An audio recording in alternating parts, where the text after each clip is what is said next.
મહિલાઓ, બાળકો અને વરિષ્ઠ નાગરિકો માટે ગુજરાતના દરેક પોલીસ સ્ટેશનની અંદર એક સાંત્વના કેન્દ્ર ગુજરાત પોલીસ શરૂ કરવા જઈ રહી છે અને એ શરૂ થશે ફેબ્રુઆરી મહિનામાં.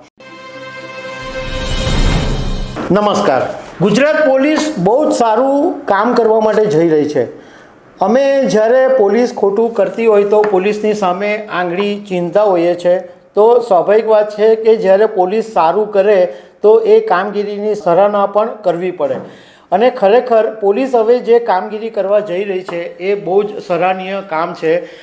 મહિલાઓ, બાળકો અને વરિષ્ઠ નાગરિકો માટે ગુજરાતના દરેક પોલીસ સ્ટેશનની અંદર એક સાંત્વના કેન્દ્ર ગુજરાત પોલીસ શરૂ કરવા જઈ રહી છે અને એ શરૂ થશે ફેબ્રુઆરી મહિનામાં. તો આ સાંત્વના કેન્દ્ર કેવી રીતે કામ કરશે એના વિશે હું તમારી સાથે વાત કરીશ. મારું નામ રાજેશ શાહ છે અને તમે જોઈ રહ્યા છો ગુજરાતના સૌથી મોટા ડિજિટલ ન્યૂઝ પ્લેટફોર્મ ખબર છે .com.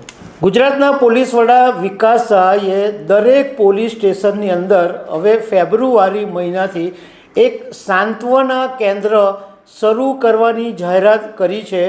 આને કારણે મહિલાઓ, બાળકો અને સિનિયર સિટીઝન છે, વરિષ્ઠ નાગરિકો છે, એમને માટે ઘણો લાભ થશે. સામાન્ય રીતે પોલીસની ઇમેજ એવી છે કે તમે ફરિયાદ કરવા જાઓ તો તમે ફરિયાદીને જ ખખડાવવા માંડે અને પોલીસ એટલું કડક વલણ ધરાવે, પોલીસ ગુસ્સાવાળી છે એવી એક ઇમેજ છે. એટલે અત્યાર સુધી ઘણા બધા લોકો પોલીસ સ્ટેશનના પગથિયા ચઢવા નથી માંગતા હોતા અને લોકોને ડર છે. તો આનો આશય એવો છે કે લોકો પોલીસથી ઓછા ડરે અને લોકો અને પોલીસ વચ્ચેનું અંતર ઘટે, એટલા માટે આ એક સાંત્વના કેન્દ્ર શરૂ કરવામાં આવ્યું છે. એની અંદર એવી રીતના છે કે જે 4 જુદા જુદા લોકો જે જુદી જુદી રીતે કામ કરી રહ્યા છે એ બધા હવે એક જ છત નીચે કામ કરશે. જેમ કે વુમન હેલ્પ ડેસ્ક છે, 181 અભયમ જે કોલ લાઇન છે, પછી ચાઇલ્ડ વેલફેર ઓફિસર છે અને police station base support centre, આ બધા હવે એક જ છત નીચે કામ કરશે. હવે હું તમને એ સમજાવું કે વુમન હેલ્પ ડેસ્ક છે એ શું કામ કરે.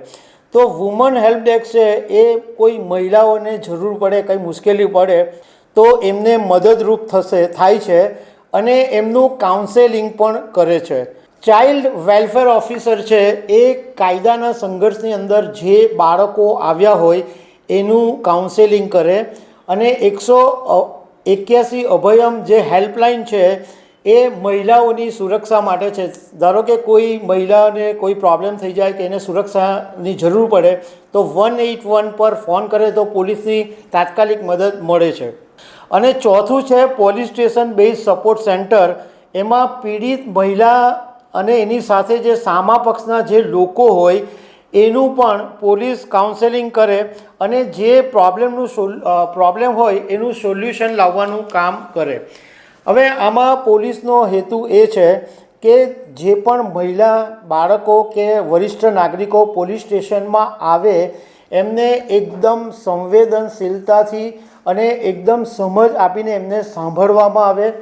બીજું કે એમને જો જરૂર પડે તો કાનૂની માર્ગદર્શન પણ દરેક પોલીસ સ્ટેશનમાંથી આ જે સાંત્વના કેન્દ્ર હશે એમાંથી આપવામાં આવશે. એટલે તમને જરૂર પડે તો કાયદાકીય જે સલાહ છે એ પણ પોલીસ સ્ટેશનમાં મળશે.